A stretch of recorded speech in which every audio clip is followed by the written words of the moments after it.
globally, we're suffering from a sustainability crisis, and we see these big numbers about how much trouble that we may be in as a society, and oftentimes people feel like they can't make a difference. And to me, sustainability is a leadership activity, and when you take the time in your own life to make sustainable choices and conscious choices, then those collective actions kind of feed into this collective conscious that makes for a better world. And here in Boone, I think we have a very high percentage of people who are making conscious decisions and taking conscious action, and it leads to a sustainability level in our community that you don't see in many places.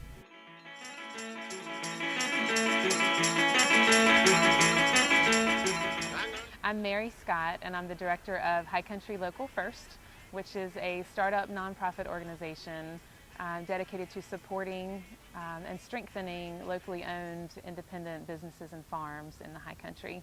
So basically we were hosting local food dinners, and we were trying to source all of the main ingredients locally. And so it turned out I was calling around to all of these farmers, which helped me get to know them better, but it also was very time consuming trying to find chicken and vegetables and meat that we needed for those dinners. And so it dawned on us that there really needed to be a source of information where folks could find local food. We started developing the website, highcountrylocalfirst.org, to host this online source of information where people can find out restaurants that serve local food, all the farmers markets in the area. There are about 9 of them up here in the High Country, which most people don't know about. We also have CSAs on there, and then grocery stores and produce stands that sell local food. So the idea is that folks can find local food whenever they want to, any day of the week. So that was where we started, and then we realized that truly for economic development, it's not just about food. From the start, it's our online directory of locally owned independent businesses. And the idea is that if people want to support those businesses but don't know where to go, they need eyeglasses, for example, or want to get their hair cut, or want to buy some new clothes, and they don't know who is truly independently owned, and they want to support those folks. And so we're trying to make it easier on people to make those connections.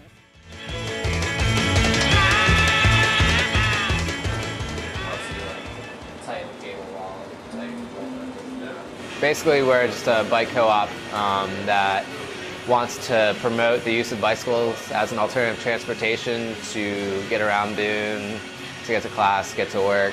You know, basically just a bunch of people that want to share their knowledge about bikes with people who are interested in learning about bikes. I'm excited about all these new people that are coming to help out. And like I was saying earlier, the Earn a Bike program, we're starting to come up with new ideas to kind of help sustain our program. And I basically just want to see what other people want to do with what we have. You know, we've got all these bikes, we've got tools. I've only got a few ideas, and all these other people have probably more ideas than I do. So, you know, we can keep working on bikes. Always just come stop by. We're always here. Not always here, but Sunday and Tuesday, 6 to 9. Come by. If you want to start working on bikes, you can do that. We've got plenty of frames to work on. If you want to throw a fundraiser for us, if you like us that much and know some bands or something, if you want to help organize that, we always could help, you know, need some help in that region. If you want to come and chop up a bike and weld it to make like a crazy bike machine or something, it's another thing you can do. So it's a world of possibilities.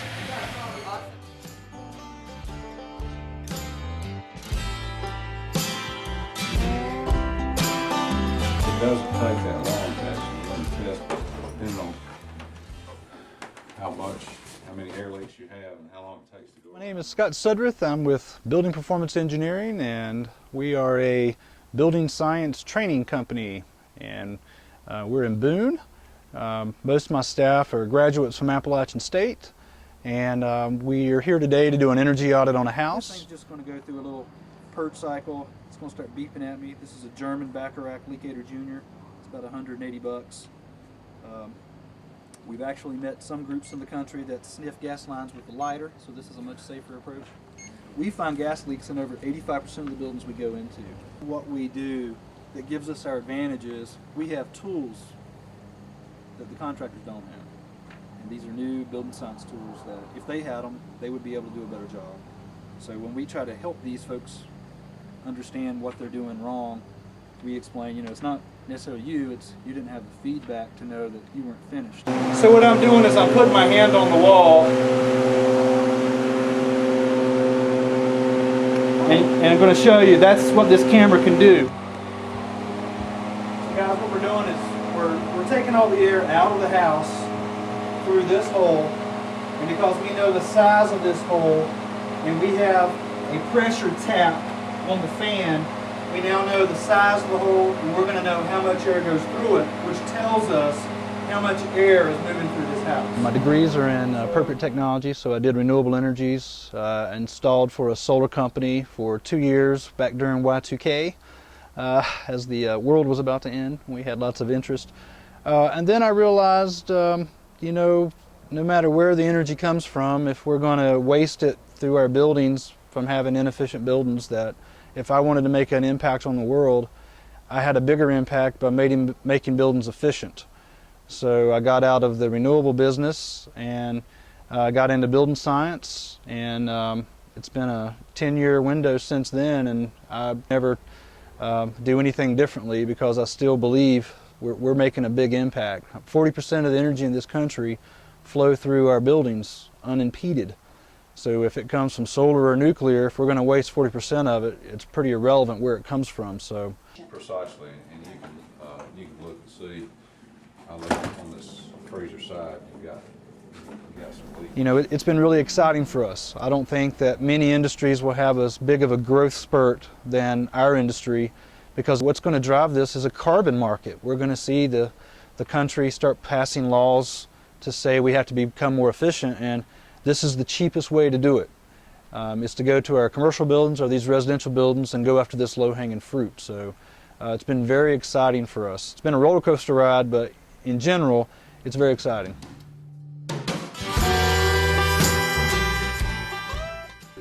Introduce yourself. That was great timing. Do not Do not disturb. disturb. Yeah. I think that will.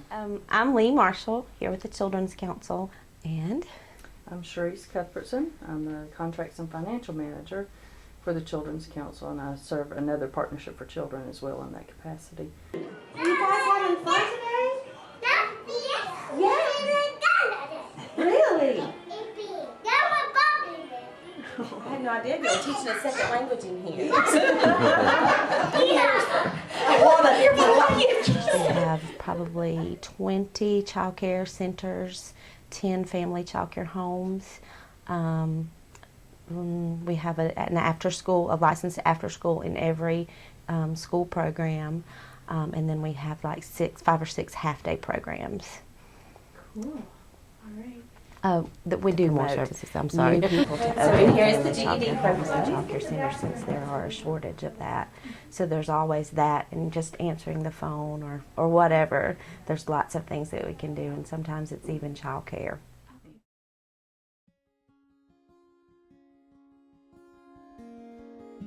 Hi, my name is Travis Triplett. I am the Secretary Treasurer for the High Country Biofuels Cooperative. Hello, my name is Randy Outland, and I am the President of High Country Biofuels Cooperative Incorporated here in Boone, North Carolina. The guiding vision is to improve our air quality in the High Country region and to make people aware of the biodiesel as a viable alternative to petroleum fossil fuels. Even with a blend of B20, what we call B20, that's 20% biodiesel and 80% petroleum diesel, even that small amount dramatically reduces the emissions and the particulates that come out of the exhaust, something to the tune of 15 to 20% and maybe more. Okay, so you're going to fuel a little biodiesel. People realize that diesel engines do get better miles to the gallon just in general, but yet they tend to be more polluting. So if there's a way to get that fuel economy without polluting, and that's why biodiesel has become an attractive option. Our premise is, if 1 or 2 more people come into the co-op and start using biodiesel, that's 1 or 2 more vehicles that are not polluting our atmosphere up here. And so we want to build that membership, and that's probably our main focus at this point, wouldn't you say? Yeah.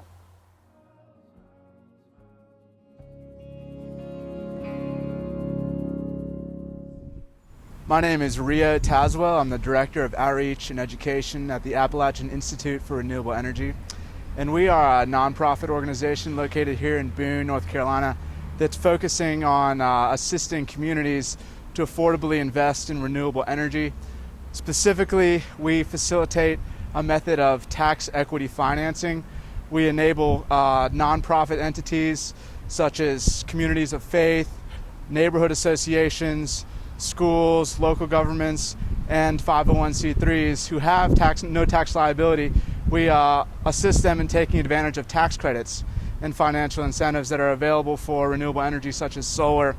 And when used together, they can actually make investing in renewable energy quite cost competitive and affordable. We would like to engage folks from all different types of backgrounds to let people know that these opportunities exist and that there's an organization that's working to organize these projects right here in the high country.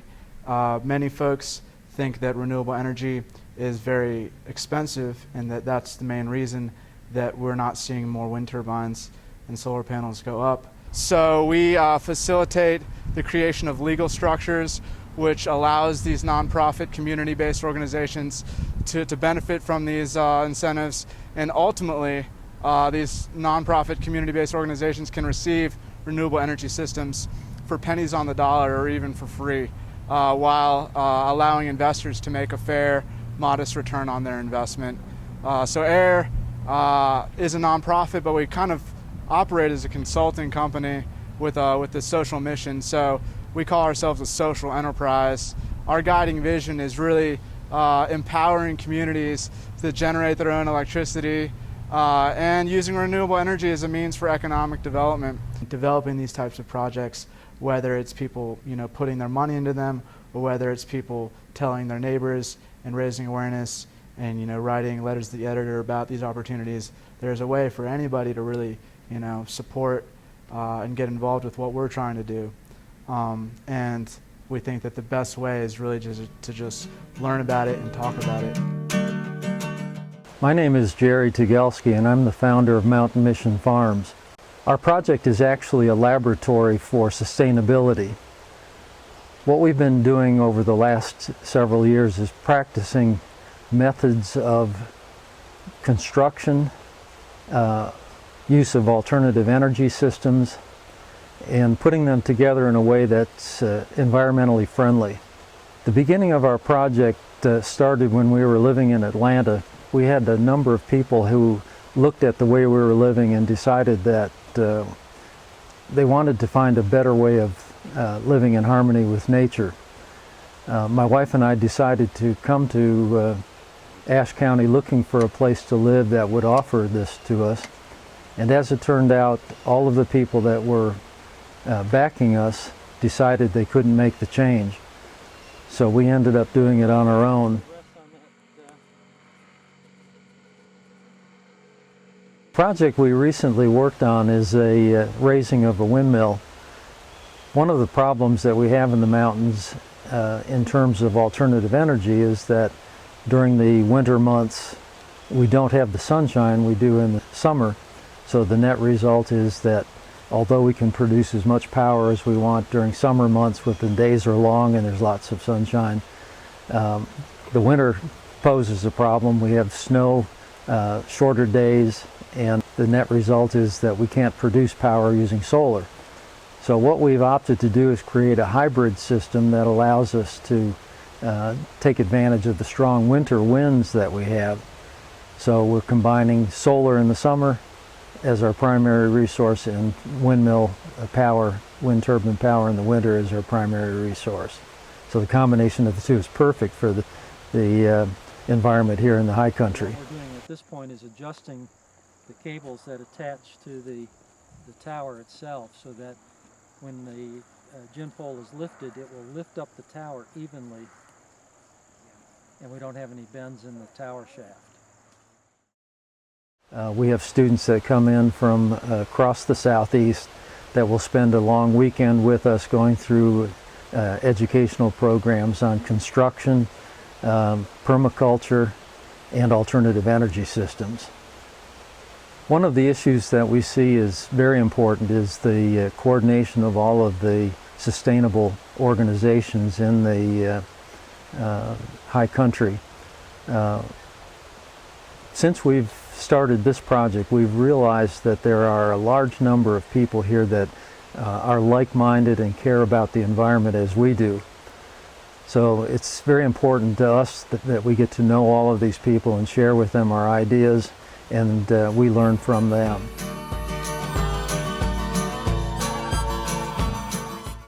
I'm the High Country CSA coordinator, and I've worked with the CSA for 2 years now, 1 year as an intern and 1 year as a coordinator. You can't just isolate looking at technology to see if it's appropriate or not. You have to study it in the context of the community. And so I looked for a community program to get involved with, and like the first reasonable way to start getting into sustainability was through food. CSA stands for Community Supported Agriculture, and what that means is that the community comes around the people who are growing the food locally, and they support it by they buy a share into the season at the beginning of the year. So then the farmers have money. Members get a share of the season. Each week they come and pick up a box of produce, and it's about $25 per week. Well, I think the most obvious way that people can get involved is by joining the CSA in the summer, by becoming a member. That would be the most commitment for getting involved. You can also be involved by participating in the winter CSA program. You can also volunteer with the CSA. We welcome people to come and help out at pickup, or we offer on-farm work days for anyone in the community to come to. Like, we organize them specifically for the CSA members, but I mean, we'll take anyone who wants to come out and help a farmer for a couple hours.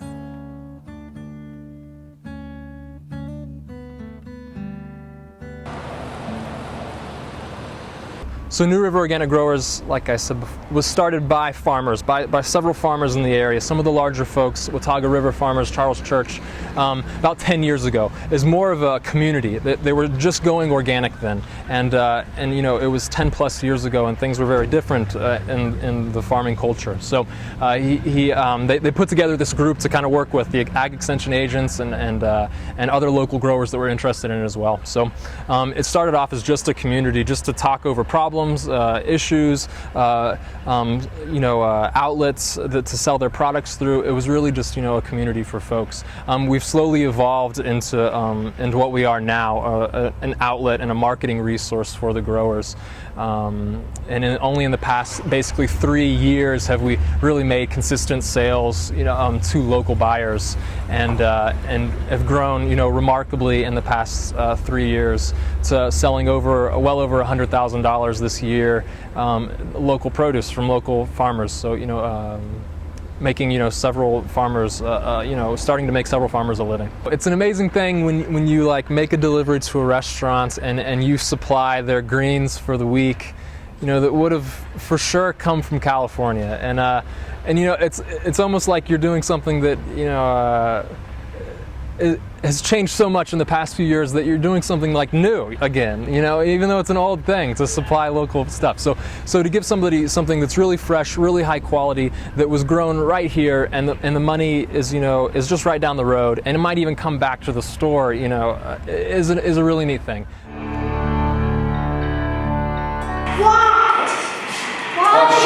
Show me.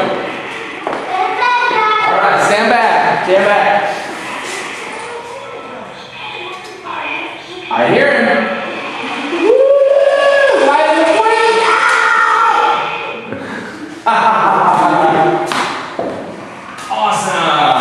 Awesome. Hi, I'm Todd Carter. I'm the Director of Development for Hospitality House. Our vision, in a nutshell, rebuilding people's lives. And to expand on that, we really want to provide the home in homeless. We provide structure and shelter for people to help them rebuild their lives. and give them the structural tools, both physically, mentally, psychologically, and emotionally, to help them get back on their feet. The hospitality house has the ability to house 62 residents with 62 beds. We also have facilities where anyone can come and do their laundry. So we have these lockers here, so you can come in during the day, put your belongings away, do your laundry, in our nice full-service laundry facility. You come in, take a shower, we give you toiletries, toothbrush, toothpaste, that kind of thing. So anyone in the community can come in and use those things. Now, to show you the rest of our shelter, one of our neatest things is our computer room, which right now is underutilized because we don't have enough volunteers to staff. We need more hands on deck. That's our biggest challenge. We've never housed this many people before. We've never lived through a winter like this coming up before. And we're going to need volunteers to do after-school programs. We're going to need volunteers that give us your ideas, give us your hands. This is our community garden right here. And it's brand new, as you can tell. Our facility is only 4 months old, so we have a lot of work to do. What we're trying to encourage volunteers to come in and have this be their project, to work with our residents, get their hands dirty, and then obviously grow things that are going to work in the spring. But our real hope is then to have a sustainable garden that we can feed our folks with organic and naturally grown foods that we grow right here, that they have a part in growing, and that we have increasing our sense of community here at the Hospitality House. You can't feed a heart without hands. And that's probably our biggest challenge right now. Chicken from Ingles, 150 pieces. We have broccoli with homemade cheese sauce steamed. And we have the rice and chicken gravy, and then we have biscuits. Providing that safety net for them. You know, I know me, I don't know if you guys, I mean, I've had to use a safety net in my life. It's called mom and dad, or brother, or sister. A lot of folks don't have that. The safety nets are disappearing. We just want to be that safety net for people, allowing them the opportunity. You know, one of the things that people say, well, they just need to pull themselves up by their bootstraps. Folks, the bootstraps are gone. They don't exist anymore. You know, we as a community need to be there to provide those bootstraps and help them, because you just can't do it alone.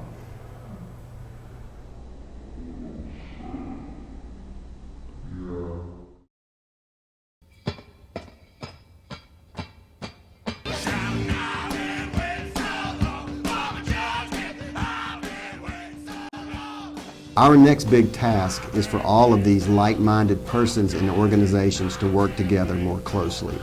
Together, we have the expertise to remake an entire society, one that is based on community infrastructure and focused equally on environmental, economic, and social values and justice. These organizations are strong and perform great service, but combining what we have, we will be amazing and truly transformational.